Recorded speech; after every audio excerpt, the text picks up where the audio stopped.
Hello everyone, welcome to Yellow Pages Nursing. In today's video, we will be discussing about IE ratio in ventilator settings. Before entering into the session, if you have not subscribed our channel, please subscribe our channel and do not forget to hit the bell icon to receive instant notification. Let's get into the topic. Here are few learning objectives we will be discussing in this session. Let's begin the session. What is IE ratio? The IE ratio is the time spent in inspiration compared to expiration during one breath delivered by the ventilator. It tells us how long air goes in versus how long air comes out. Easy way to remember is in will be quick and out will be slow, like blowing air into a balloon and letting it empty slowly. Next comes normal IE ratio. The most commonly set ratio is 1 is to 2, meaning inspiration is 1 part and expiration is 2 parts. Expiration is usually longer than inspiration in order to clear CO2 adequately. A simple time example is if inspiration is 1 second, expiration will be 2 seconds, and hence total breath time is equal to 3 seconds. Why is expiration usually longer? This is because lung needs more time to empty the carbon dioxide.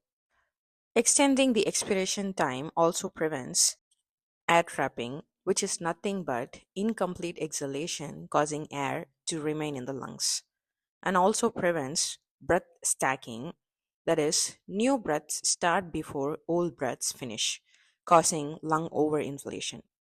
Adjusting this ratio balances oxygenation and ventilation, with longer exhalation favoring CO2 removal and longer inspiration favoring oxygenation. Now comes commonly used IE ratios and uses.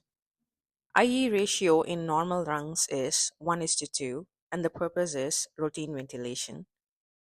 In case of COPD and asthma, the IE ratio is between 1 is to 3 or 1 is to 4, and the purpose will be prolonged expiration. In ARDS, the IE ratio is 1 is to 1 or 2 is to 1 in order to improve oxygenation.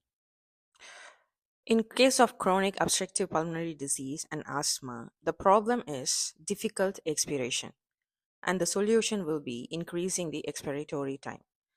Hence, set the IE ratio between 1 is to 3 or 1 is to 4, which prevents air trapping and breath stacking. In case of ARDS, the problem is usually poor oxygenation, where the solution is increasing the inspiratory time, and hence the IE ratio is set between 1 is to 1 or 2 is to 1, and this is called inverse ratio ventilation, which usually requires close monitoring.